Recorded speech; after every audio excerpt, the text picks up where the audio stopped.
Claudia. Try not to ask too many questions.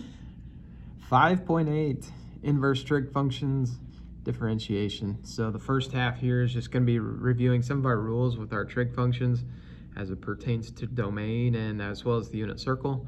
And then the second half will be the differentiation portion of it.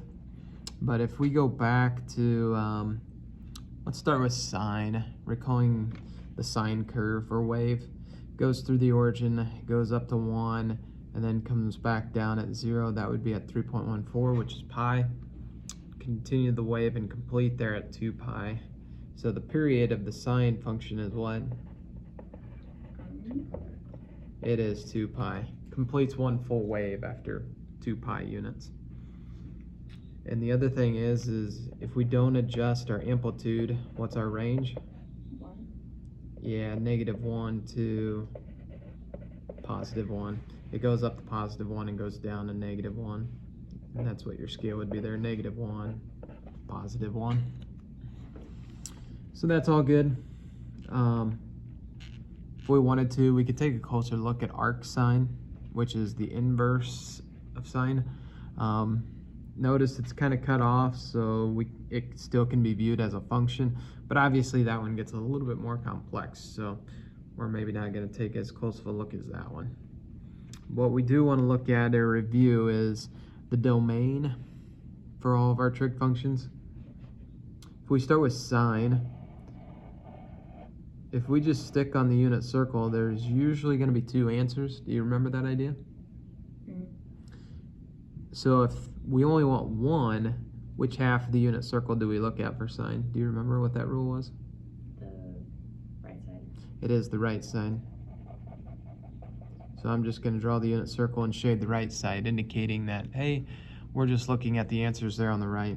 Again, there might be an answer over here in quadrant 2 or 3, but the calculator will give you the answer there in quadrants 1 or 4. If we do cosine, where are those answers going to come from?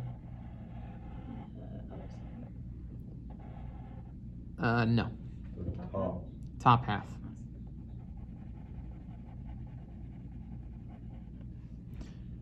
Okay. Tangent. Which half? The 2.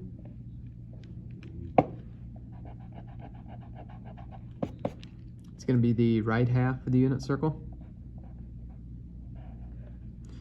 Notice that I did a dashed line there for the vertical axis. It's getting technical, but we can have -pi/2 or pi/2. It'll make it undefined, but it is going to be the right half still. Cotangent is the top half.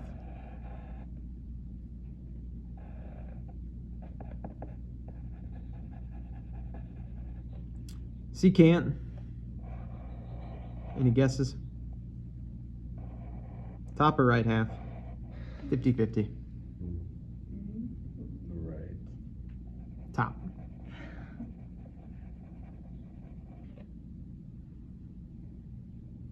Recall that cosine's reciprocal is what? Secant, right? So it makes sense if they're reciprocals of one another, then they share that same region. And then cosecant, which half? The right. The right half again.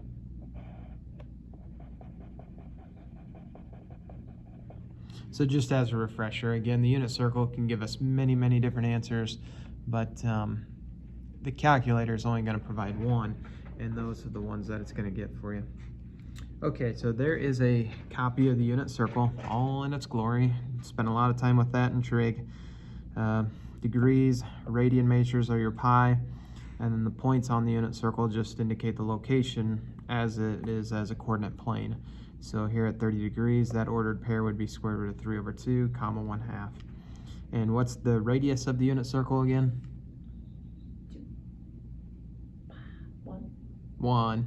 Yep, hence unit circle with their radius of 1. Diameter would be 2, but yes. Okay, any questions on that? Unit circle will be given to you, so you'll have that for homework, quizzes, and tests. Don't think you got to memorize all that.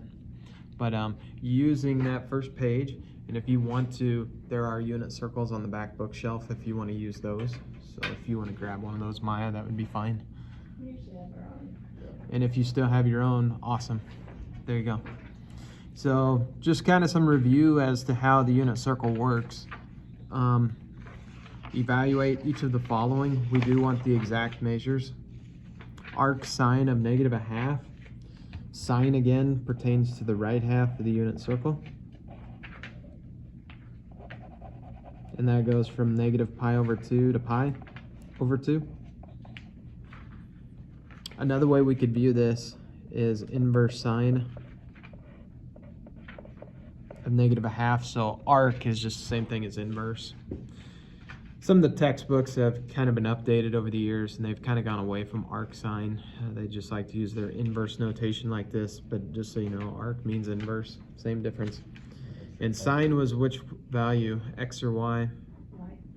That's your y value. So essentially we're asking ourselves, where is the y value -1/2? And the answer is at 330 degrees.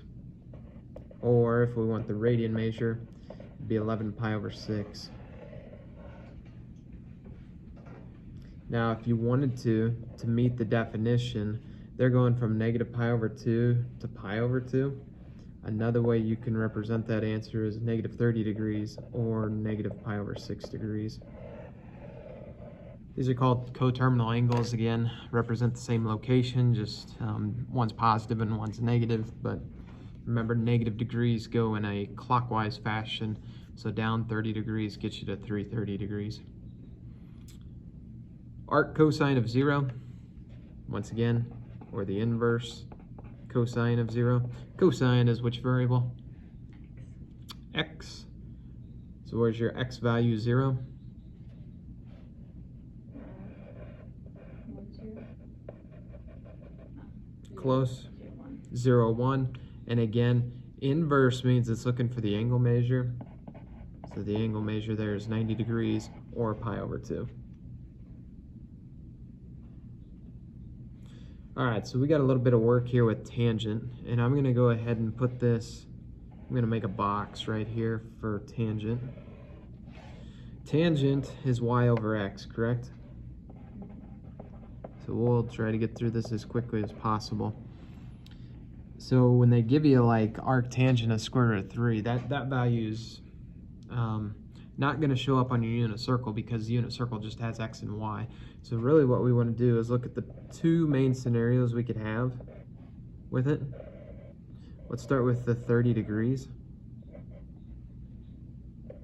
For any 30-degree multiple off of the x-axis, this was 1/2, and this is the √3/2.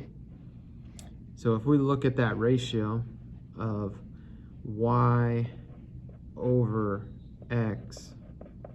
now we're looking to simplify this by multiplying by the reciprocal. We get 1/3, which is equal to the √3/3. So if they ever present it to you that way, this is how you're going to see it. Now obviously that doesn't match up with just √3, so let's go to another one, maybe 60-degree multiple.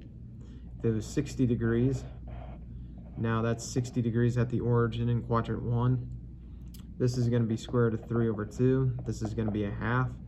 And again, as we look at y/x, we got our y value as a √3/2 divided by our x value, which is 1/2. So we got √3/2 times its reciprocal. And wouldn't you know it, now we have that √3.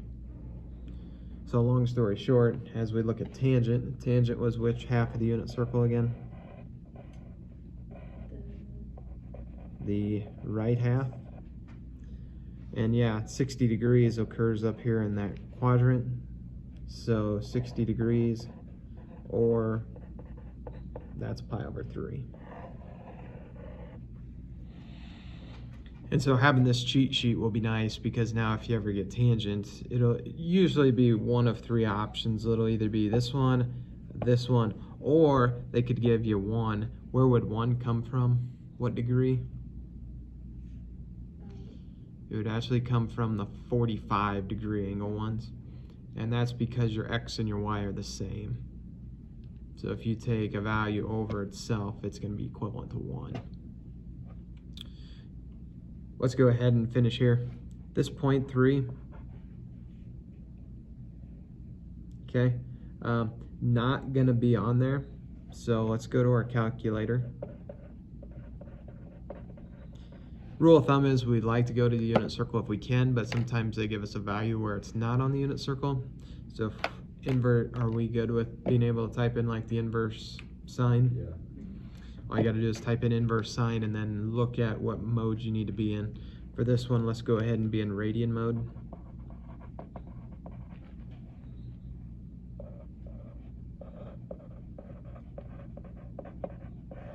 And if you are in radian mode and type that in, you should get 0.3047. That decimal approximation. Okay with that?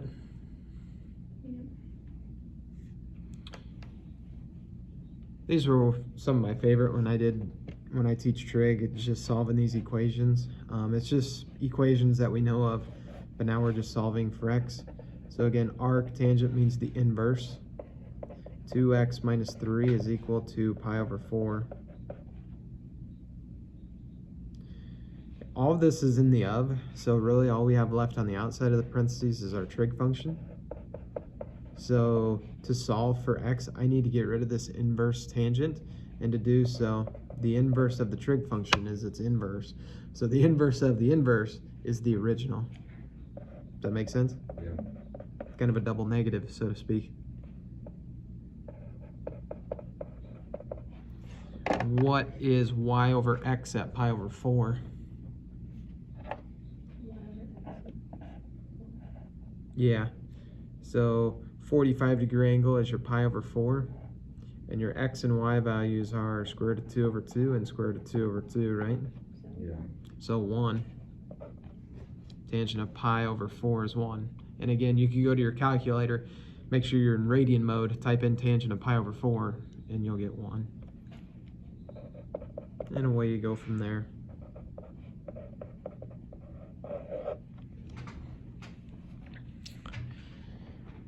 Okay, lastly, y is equal to the inverse sine of x. We want to find cosine of y.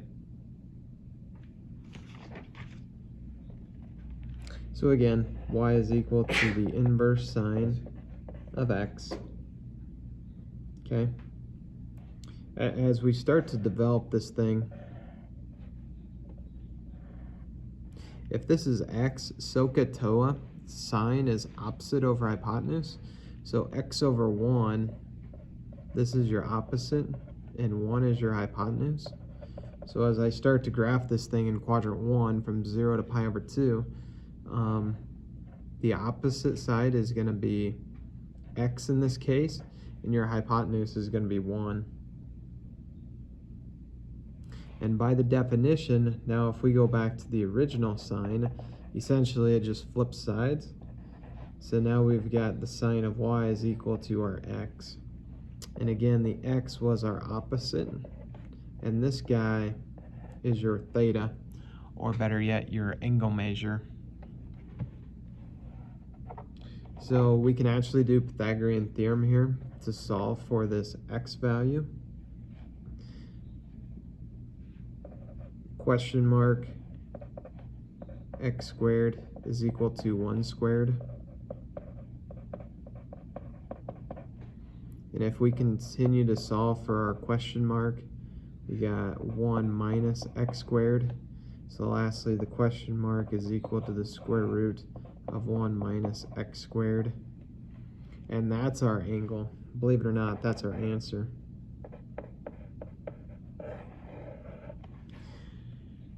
So essentially what we did there was we solved for y in terms of x.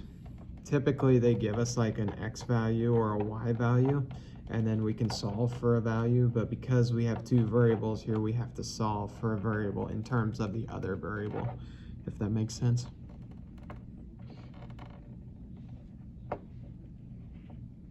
So maybe not the best example in the world. You probably won't see a lot like that.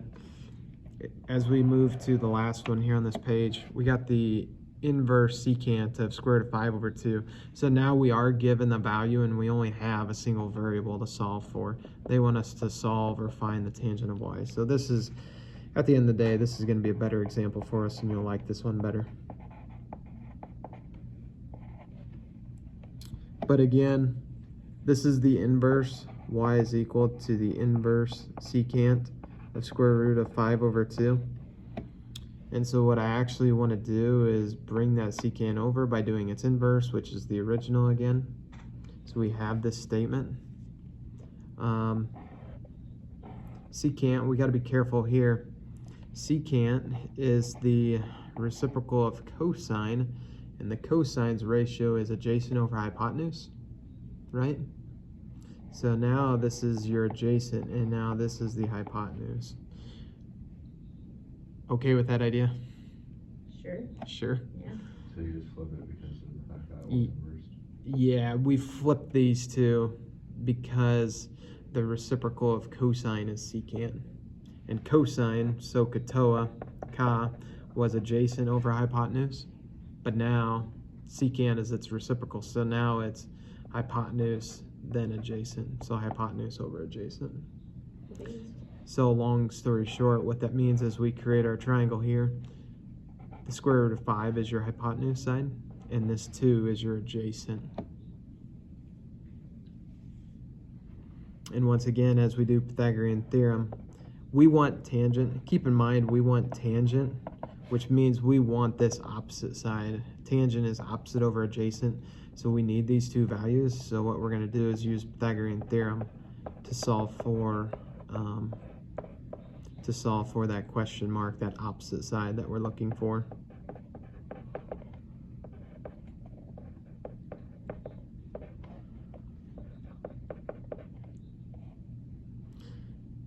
So when it's all said and done, this side is 1.